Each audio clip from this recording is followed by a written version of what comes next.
y saludo al doctor Luis Carlos Ugalde. Él es director general de Integralia Consultores. Es una empresa de análisis de riesgo político.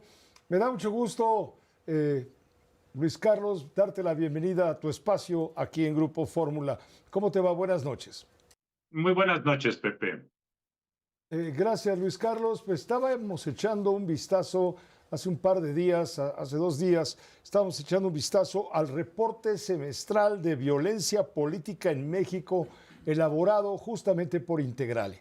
Y me llama la atención una cifra roja, desde luego, sangrienta, donde se habla de 112 asesinatos políticos solamente en el primer semestre del año 2025.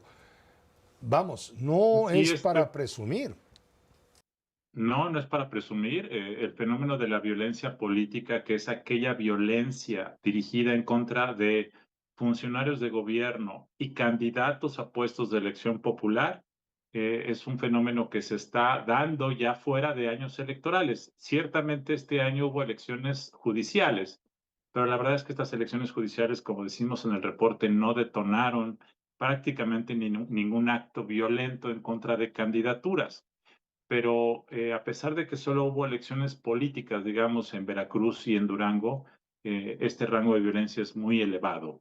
¿Qué es lo que nos dice que haya tanta violencia política en México durante años electorales y en años no electorales?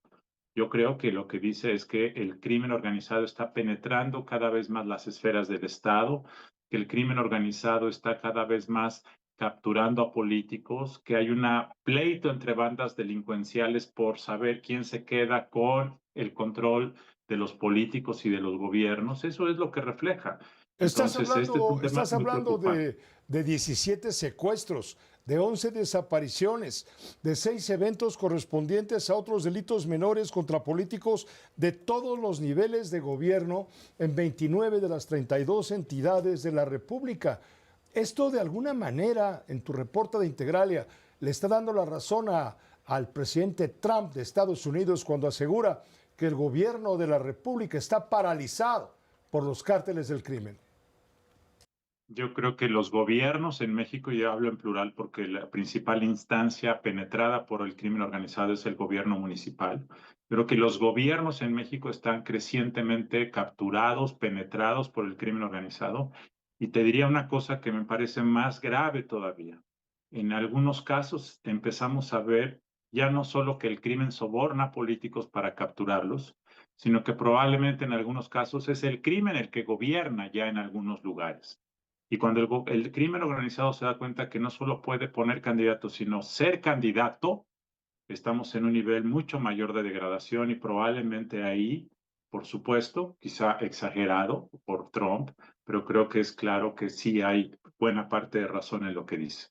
¿Cuál es la salida a todo esto? ¿Que vengan los gringos y nos invadan? Bueno, el proceso, aun si hoy pudiéramos detener por completo la violencia, hoy cerramos la cortina, ya no hay más ejecuciones. El proceso de sanación será muy largo porque lo que hemos visto, y el caso de Tabasco nos lo ha ilustrado, es que la penetración, la fusión entre políticos y criminales, entre empresarios políticos y criminales, la legalización de muchas actividades provenientes del crimen organizado es tal que ya se está socializando, se está legalizando, se está legitimando. Y este proceso de legitimación social y económica de actividades criminales hace que ya sea una como enredadera que es muy difícil de desatorar. Entonces, ¿qué se requiere hacer? Pues se requiere hacer primero cortar todas sus bases de apoyo político, de apoyo financiero. Por supuesto que se debe detener la violencia que está en todos lados. Por supuesto que se le debe dar un giro a la forma como se hacen elecciones. Ahora que la presidenta habla de una reforma electoral, este debe ser el primer punto de la reforma electoral, cómo detenemos esta penetración creciente del crimen organizado, porque además, Pepe, quienes quieren ser candidatos a alcaldes, pues o eres parte de quienes están dispuestos a asociarse con el crimen o no te metes, porque la probabilidad de que te ejecuten, pues ahí está. Entonces se da un proceso de selección adversa, como dicen los economistas, en donde solo las personas con poca moral o con pocos valores o dispuestas a corromperse entran a este negocio porque es de alto riesgo. Entonces, sí hay un problema grave de la penetración y de la degradación del Estado mexicano. Siento que el gobierno en México está tratando de detener el número de homicidios, qué bueno, está tratando de detener la extorsión, qué bueno, está tratando de detener el robo de carreteras, eso está muy bien.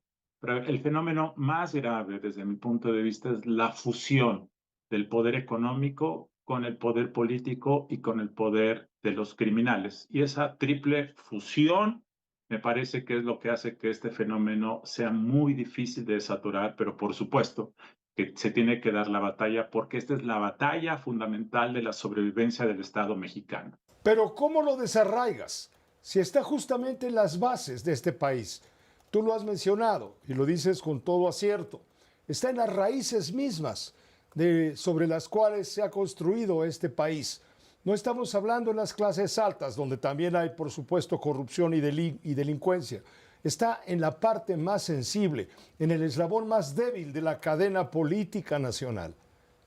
Bueno, tienes que empezar en algún punto y creo que el punto donde debes empezar es el gobierno, los gobiernos.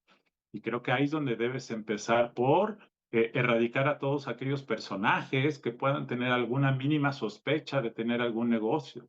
Y luego tienes que irles cortando los brazos financieros, y luego tienes que cortarle los brazos operativos, y luego tienes que hacer presión de afuera, presión de adentro. Luego tienes que eliminar todas aquellas actividades que se prestan a esto, las empresas fachada, los pagos en efectivo. Uno de los grandes problemas de este país que ha dicho el Banco de México, que han dicho muchos especialistas, es que tenemos una de las economías con más uso de efectivo en el mundo. Eso se podría detener si el gobierno actuara, si el gobierno redujera el uso de efectivo, si pusiera requisitos para que solo las transacciones pudieran ser mediante transferencias bancarias.